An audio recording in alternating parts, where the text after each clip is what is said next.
Vážení diváci Britských listů, vítejte u dnešního rozhovoru Britských listů. Je tady s námi učitel z Izraele, z Tel Avivu, Jótamem Berger, a budeme hovořit o masových demonstracích, které se odehrávají v Izraeli v souvislosti s tamnější politickou situací, a budeme hovořit v angličtině. So, Mr. Berger, welcome. Good evening. And let me right away ask you a first question. We've just seen perhaps the greatest mass demonstration in Israel's history. I think something like 130,000 people were in the streets in Tel Aviv. So tell us, what is happening in Tel Aviv these days? So in Tel Aviv, not only in Tel Aviv, in many big cities in Israel, thousands of people are going out to the streets to protest against what the government is calling a legislative reform. And the protesters are calling it a legislative revolution, which eventually, if this reform will succeed, Israel will become less democratic. The government is trying to take the power of the Supreme Court in making decisions and influencing the decisions of the government, canceling and approving the decisions of the government. So the government is trying to take this power away from the Supreme Court into its hands. And that will eventually start a process of making Israel less democratic, less being able to protect minorities, and giving more power to the government to basically pass any law that it wants. And this process has started with Benjamin Netanyahu, a long-time Israeli prime minister, after returning to power and after forming one of the most right-wing governments in Israeli history. Am I saying it right? Yes, exactly. Basically, this is the biggest promise that Netanyahu and his coalition members made during the last election campaign was that they would make a reform in the judicial system, a legislative reform. And this is the first time in Israel history that there is 100% right-wing government. In all previous governments, even if they were right-wing, you still had members that were in the center, even in the left side. But now Netanyahu was able to form a coalition of a majority of 61 parliament members out of 120, which are right-wing. And they have this opportunity to basically change all the rules in their favor, keeping in mind the notion that Netanyahu is under he has three accusations. He has a trial where he's being charged with three accusations regarding corruption, and this reform eventually will help him escape from punishment. These judiciary reforms, or so-called reforms, they made to Central Europeans sound quite familiar to what they've been seeing in countries like Hungary, Poland, but also recently also in Czechia, where local autocratic-leaning politicians such as Miloš Zeman or former Prime Minister Andrej Babiš have also frequently been quite justifiably accused of derailing democratic standards in the country. And when looking at Netanyahu's last time in power, it seems that he has been on quite friendly terms with many of these autocratic-leaning politicians from Central Europe, such as Viktor Orbán or Miloš Zeman, which I have mentioned already, but also Slovenian Janez Janša, for instance. Would you say that there is a natural propensity of a politician like Netanyahu to ally himself with politicians such as Orbán or Zeman, or is there something not planned in this regard? Well, I think Netanyahu in general is a very good diplomat. I mean, he speaks fluent English. He is American, and he knows how to address leaders all over the world. And throughout the time, he made many good connections with many leaders from many different countries with different aspects of the regime, of their ruling system.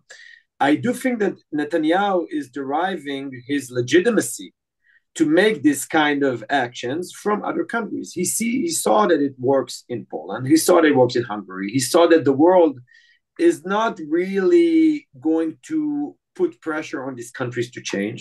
And he thinks, okay, we're going to have a hard time now passing, but once we pass and it's done, then we can continue things regularly as it happened in other countries. One of the comments that struck me from the Israeli media was that one of their former Mossad chiefs said that Israel is on route to dictatorship. Do you think that this is such a strong statement as a result of the intensified political atmosphere, or do you think there's a real threat that this could happen?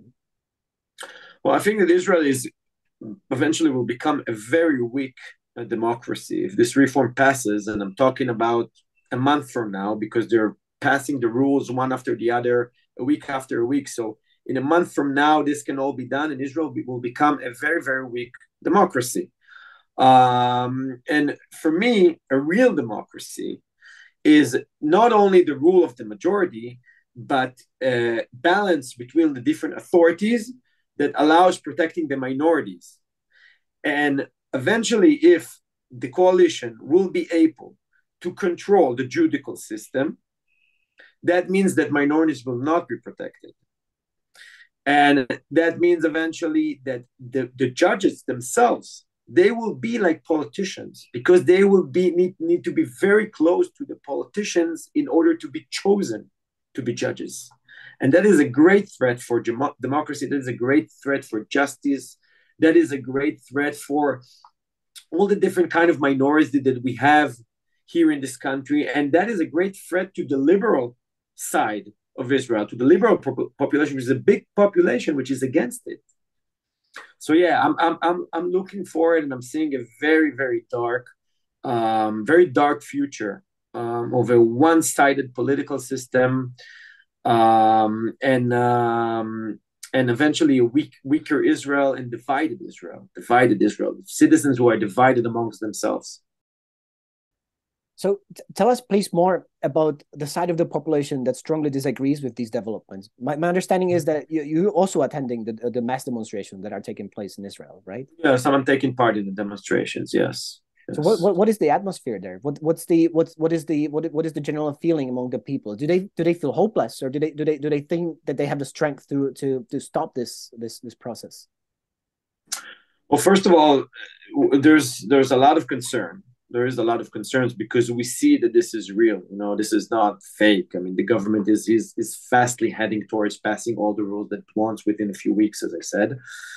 And the demonstrations are escalating, because from now, if up until a week ago there were demonstrations and singing and shouting, today we already had measures of civilian rebellion, I would say. Then even the organizer of the process, they say it out loud. They say that we are moving to the stage of civil rebellion. So what happened today is that roads were being blocked. They were confronting with police officers. There were people that were getting even hurt, injured, evacuated to the hospitals. And I believe that from one week to another, this rebellion will take more steps. You need to understand, there's a lot of people right now are moving their money out of the countries, out of the investment companies, out of the banks that are Israeli. They're moving it outside. A lot of companies are going away from here and investing and transferring their home bases to other countries in the world. So that is kind of a financial rebellion, or maybe just a financial distrust in Israel's future, in Israel's financial future, in Israel's stability. So the steps are escalating, the measures are escalating, and I'm very afraid that it's not going to end good. I'm very afraid that there's going to be violence, and there's even a great concern about the civil war happening, because it doesn't seem like any of the sides wanna give up. I mean, one side, which is the government, doesn't want to give up its rules, and the other side, which is the the protesters, who I am among them, we're not willing to live in a democracy which is not a real democracy. So do you think that besides this financial exodus, there can be also an exodus of a significant portion of a society from Israel? And I'm talking about a portion of society perhaps which has American or European roots, and that could realistically leave the country? Well, it is hard to tell. It is hard to tell. People are talking about it, and there is a great concern about it.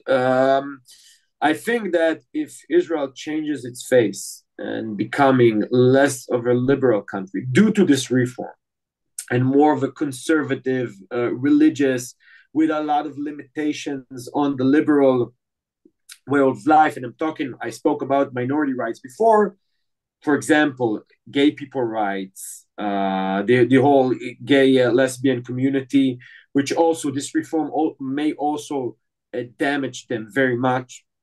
So if this liberal lifestyle changes in Israel, I think yes, I think a lot of people would choose that this country is not the right country for them, and there might be a great escape from here. So I also have to ask this question. Israel has obviously for decades has been locked in conflict with Palestinians.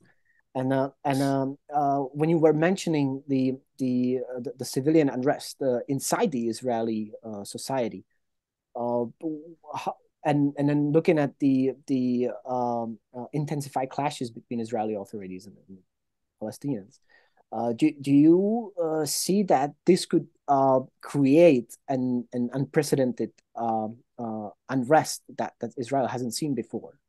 Combination of internal conflict and from one side driven by the so-called judicial reform, and then the long-term conflicts stemming from the Israeli-Palestinian conflict. Well, first of all, the unrest exists in both levels. I mean, there is an unrest. Just this week, there's already been two sabotages, two terror attacks made by Palestinian and Israelis. And along all the demonstrations and the civil rebellion that has begun, I think that look, it's always been said that Israel's power is in its unity. That even when we have our disagreements, if we have our different lifestyles of liberal Israelis and religious Israelis and Orthodox Israelis, we are still all united for one purpose, which is the existence of the country of Israel. But there are many people now that are saying that they cannot accept anti-democratic, they cannot accept a weak democracy. And even some people said that they will not fight for Israel, which is not a real democracy. And I think that the power that is in our unity is reducing, and it's going down to places which might put us in danger and in a problematic situation where we are in front of our enemies. This sounds all very depressing. So yeah, but we don't have much time left. But let me try and finish on a more optimistic note. Do you see there could be a realistic improvement to the situation to bring about more not so pessimistic end that we've been projecting? Well, now there is an initiative both from members of the coalition and the opposition to create some reconciliation, to speak, to make a negotiation about this reform. And even the president of Israel, I will just say that the president does not have he does not have any authority to make changes. It's not like the president of the United States is not the man in power. It's more representational. Right, similar like in Czechia. Yeah, like in Czech Republic. Yeah, it's a representational duty. Office. And office. And so now he presented with some principles that might solve, like a document with principles that might solve the situation, and will be the base to reach a compromise between the coalition and the opposition. So now there is this initiative that they're going to try to speak and solve things. But the coalition, the biggest problem with the coalition is that they're not willing to stop. They're not willing to take a time out and say, okay, let's talk, and not progress with the legislative reform. On the other hand, the opposition is saying, no, first you need to stop the rules, you need to take a break, let's sit and talk, and then continue pass. So now this is the main point that is now that is preventing a negotiation to occur. So once there's going to be a ceasefire, the legislative reform will stop, will take a break, and sides will speak. Then there might be a good chance for Israel to have a solution for this crisis, because this is a crisis. This is a crisis between both parts of the country, which are divided half and half, more or less, with a slight advantage to the coalition. The coalition has 64 seats in the parliament. The opposition has 56 seats in the parliament. If we look at the populations that voted, so the vote was almost half and half, but the coalition, because of all the calculation, they got more seats, but it's divided half and half.